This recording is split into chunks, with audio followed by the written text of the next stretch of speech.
Hello and welcome. I am Chuck.Estes and today we are trying quite a special build. This is a request from Robert. Thank you very much. It was an amazing request and I hope you all enjoy it as much as I did. First of all, this is the wrong merc.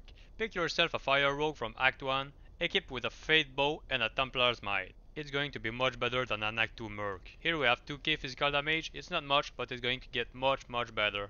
Considering the amount of decks we have, the attack rating is pretty decent. Our survivability is pretty good. We have almost 1.2k HP and close to max resistances. You want enough strength to equip your gear, enough vitality to reach about 1.2k and everything else into dexterity. As for the skill tree, you want to max Venom. Don't worry about the numbers you see here, this is not what it's going to be like. Then put enough points into bursts of speed just to reach your max attack speed. You also want to max Cobra Strike because obviously it's a synergy to Venom. As for the remaining skill points, you may choose to put them into Dead Sentry or Wake of Fire. To be honest, pretty much anything can work on here. Also, Shadow Master is a great choice if you want to do Aubers, which we will respec into a bit later. Shadow Master is an extremely good tank, even Auber struggles killing it. Personally, I will highly suggest going Shadow Master because it gives access to Cloak of Shadows, which is an amazing skill if you want not to get killed by archers. Crowd control wise, this skill is as good as it gets, pretty much the best one to be honest. Anyway, let's jump into our gear. Starting with our Helm, Giant Skull, it gives 35 chance to pierce, enhanced damage, knockback, strange. It's an amazing helmet. Oh, it also gives crushing blow. Try to get as much sockets as you can into it. Choose either poison facet or enhanced damage jewels. The belt is Razor Tail. We need it to increase our chance to pierce. We need as much as possible, close to 90 or 100 if possible. The gloves are Sword Drainer. It gives our last 20% chance to pierce to reach 90.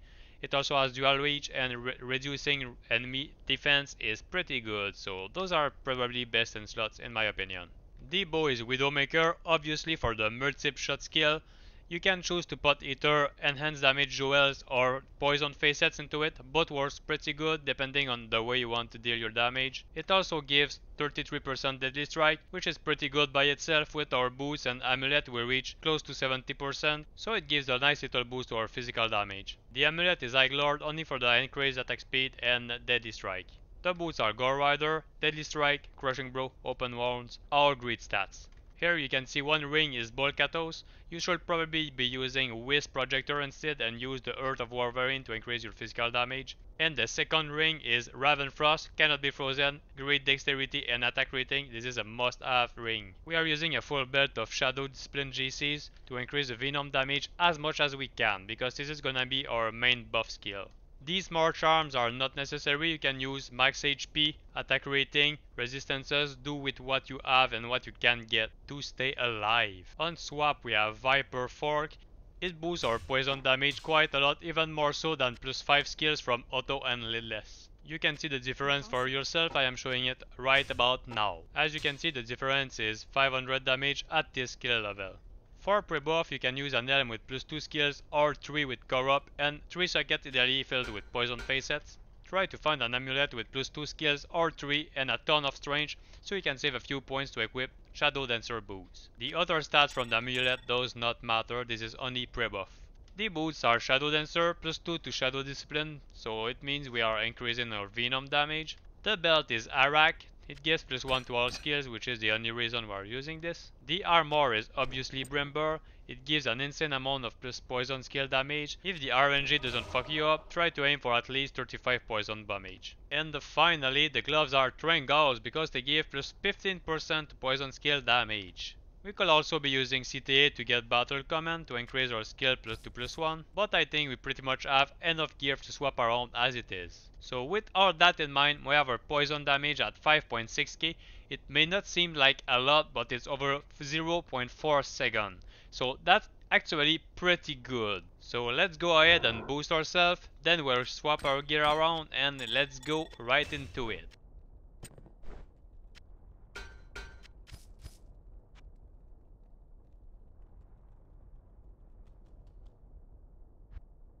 Starting with Eldritch, this is an area where monsters have very low HP pool, and as you can see, it's extremely easy.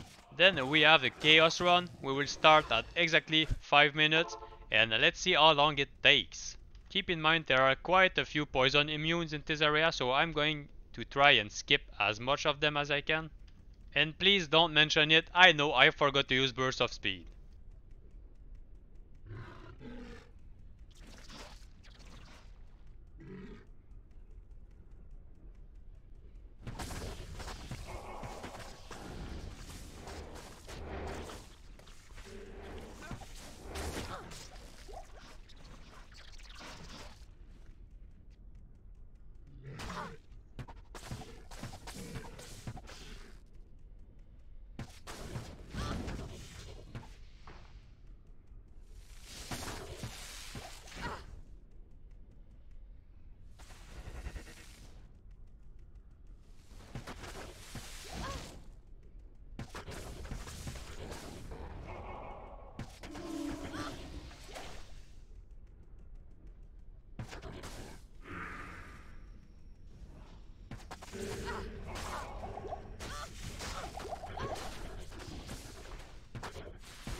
Not even death can save you from me. Also, even though I am wasting a lot of time killing random monsters, you can see it's doing a pretty decent job and we are going for a great timing. And there you go, not even 3 minutes and we wasted quite a bit of time. And now let's try a tier 1 map. And do not forget we are not min-maxed. We could be using a rogue from Act 1 with Vigor, who will be moving a lot faster, and it will also increase our kill speed. I will not be finishing the map, I'm trying to cut down the video time a bit. Anyway, you can see how it gets it done.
And it's time, boys. We are going to do the others.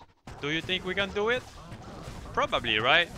But we're going to need to change our skills a bit because I got in a pretty icky situation. But yeah, we have everything we need to do others. We have open wounds, we have crushing blow, we have deadly strike.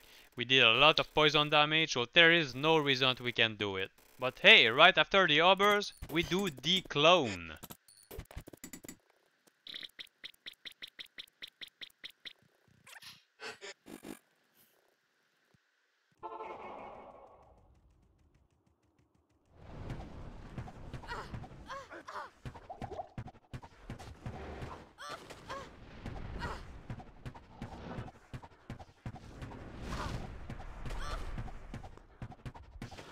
My brothers will not have died in vain.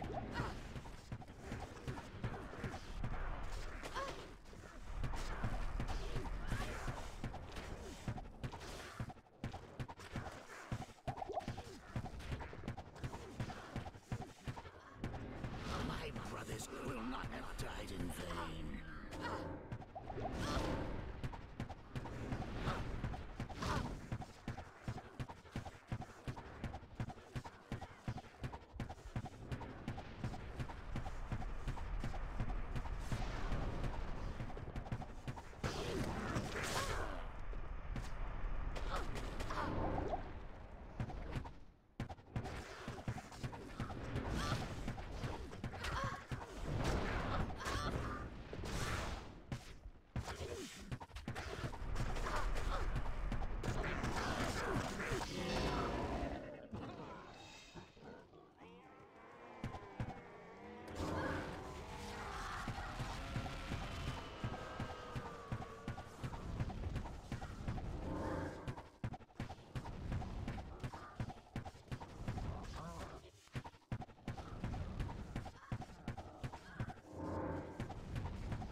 But yeah, needless to say, I am very surprised by this build.